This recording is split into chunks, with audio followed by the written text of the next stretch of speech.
Hello friends, I am Dr. Kuldeep Mohadikar. In this video, I will be presenting my 15th chapter from my series Literary Pearls. My chapter will focus on John Dryden as a poet. Dryden is the greatest literary figure of the Restoration. Every age has a kind of universal genius, wrote Dryden in his essay on dramatic poesy. And these words are truer of him than of any other writer in any other age. Dryden stands between two very different ages, the age of Milton and the age of Pope, and he serves a transition from one to the another. The change from the romantic to the classical manner was already in evidence before Dryden, but in his work his trend is fully established.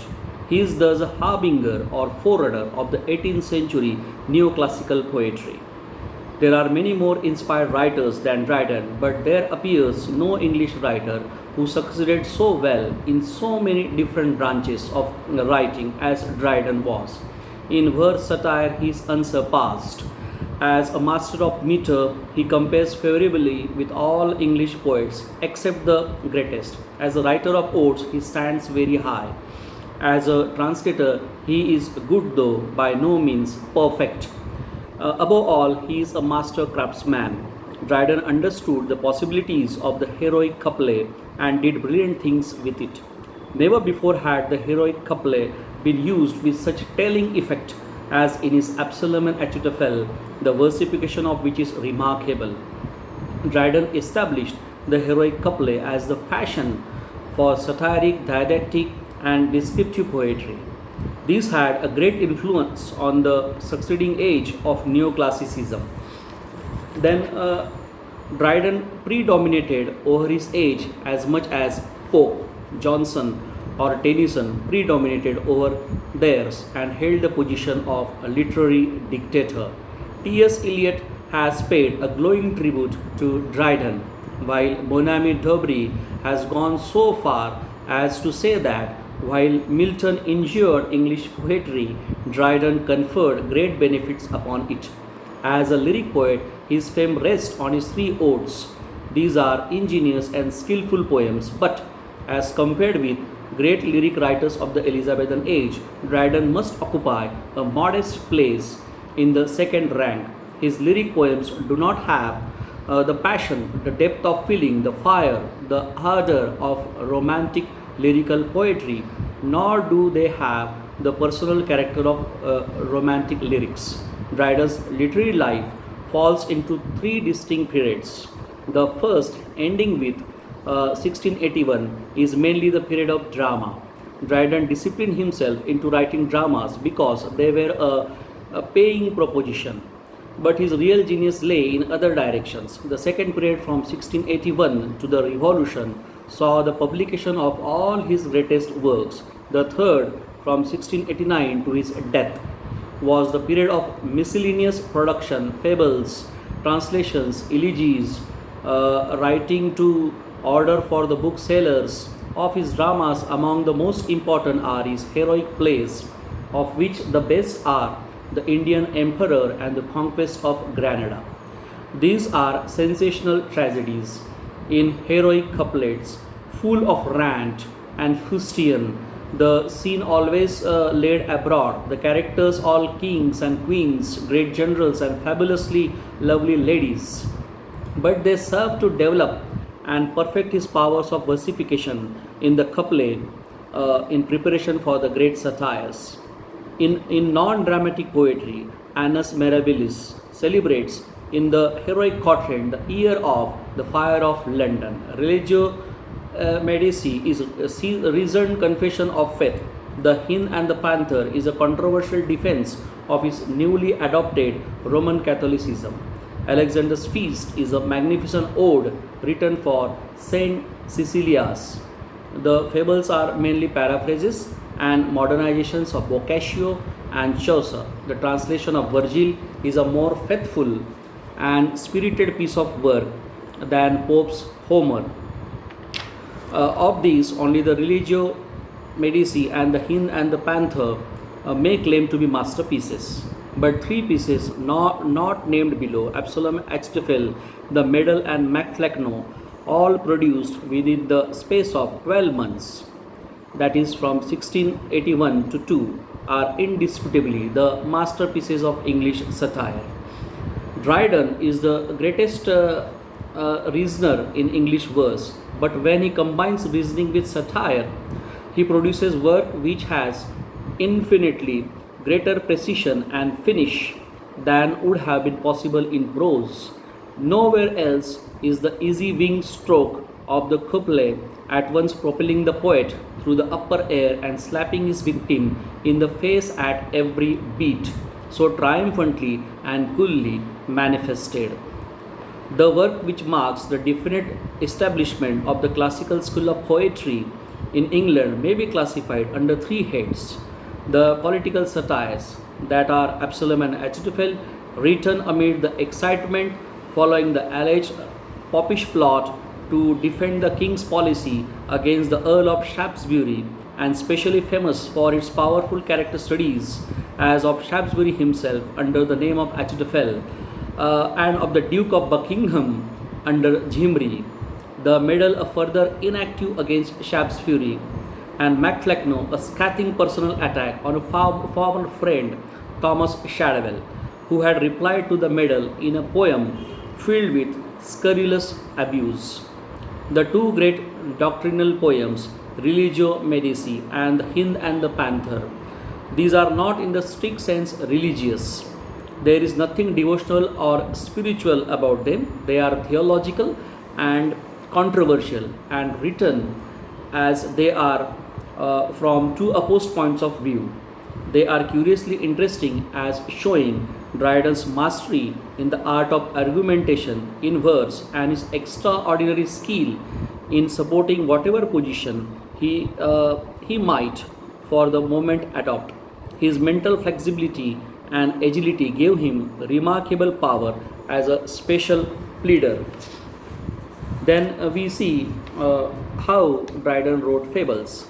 These fine tales, written amid the anxieties of Dryden's last years and under the increasing burden of age and ill health, do not show an flagging of energy. They rather show the poet almost at his best and give him a title to rank among the best storytellers in English verse. The Palamon and Arcite, based upon the Knight's Tale of Chaucer, illustrates the difference between the method and the art of the 14th century poet and those of the 17th century poet. Dryden's poetry, alike in its limitation and in its merits, is thoroughly representative of the age. As a whole, it is marked by a general want of what are regarded as the essential poetic qualities. It has little imaginative power, the little depth of feeling, little spiritual glow of fervor, and except here and there, as in the two remarkable odes to the memory of Mrs. Anne Killigrew and Alexander's Feast, it rarely touches a high lyrical note. On the other hand, it is characterized by splendid intellectuality and a manly vigor of style. If Dryden is seldom poetic, he at least gives us many passages of wonderful strength and eloquence. It is therefore easy to see why he holds his own as a satirist and as a reasoner in verse. In both these fields, the author of Absalom and Achitophel and Religio Medici is still the greatest master in English poetry. It is not easy to arrive at a sound estimate of Dryden's poetry. To 19th century critics, it seemed to lack elevation. In the first place, the material of much of it is borrowed from other writers. But we must remember that in his long labors of translations and adaptation, Dryden was fulfilling the requirements of his age. The time was not one of creation but of criticism, one of steady assimilation of what earlier ages had produced. In the second place, the subject matter of his original poetry, the affairs of church and affairs of church and state, is remote from what is generally regarded as poetic. But here again, Dryden was responding to the demands of his age. As regards the form, we can say few major poets maintained such strict uniformity as Dryden did.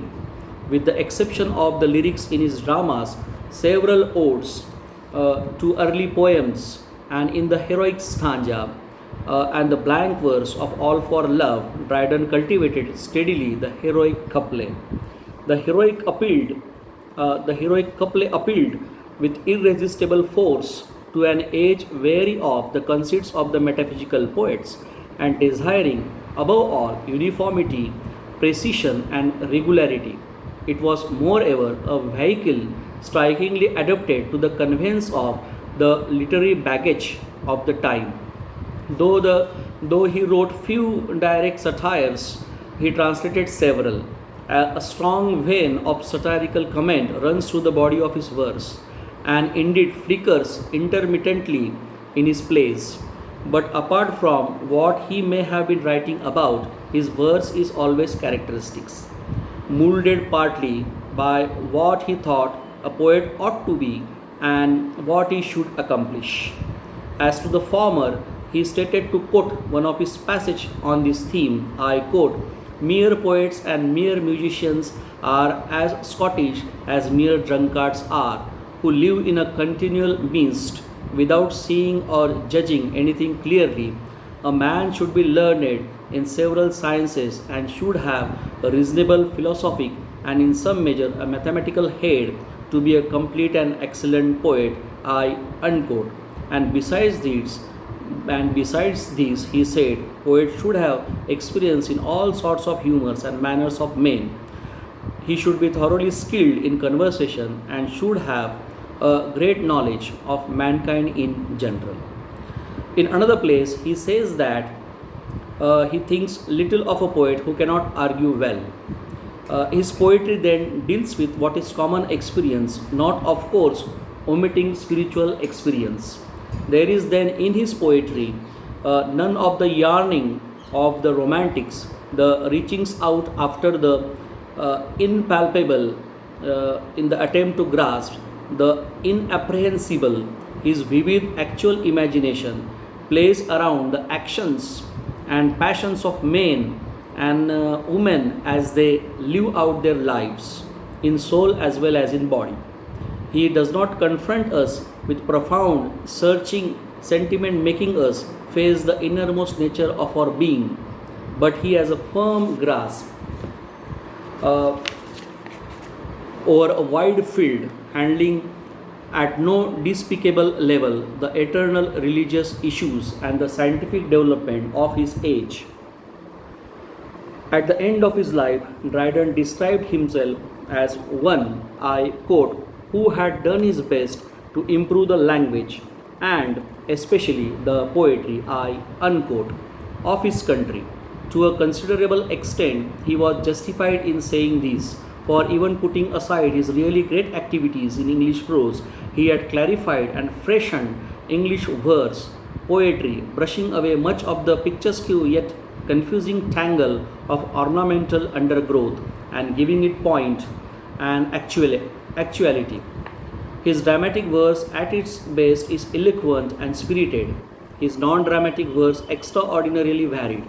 If not achieving special excellence in his lyrics or his narrative verse, he is rarely banal, always easy and dexterous. While in didactic verse, he is a master. He raised it from an indifferent form of workmanship into the front rank, and whether in long flights as in Absalom and Achitophel or in the shorter flights illustrated in his prologues, epilogues and fables, he is amazingly alive and original. The term original as applied to Dryden needs this qualification, in the sense in which it is applied to the creative shapings of high imagination. Dryden was not original. In other words, originality of conception is not his, but in the matter of treatment, he is uniformly original. He invented nothing but the crude inventions of other men he perfected, and what he said of his countrymen might well be applied to himself. I quote, the genius of our countrymen is rather to improve an invention than to invent themselves. I unquote. So that was all about John Dryden as a poet from my side, friends. Thanks.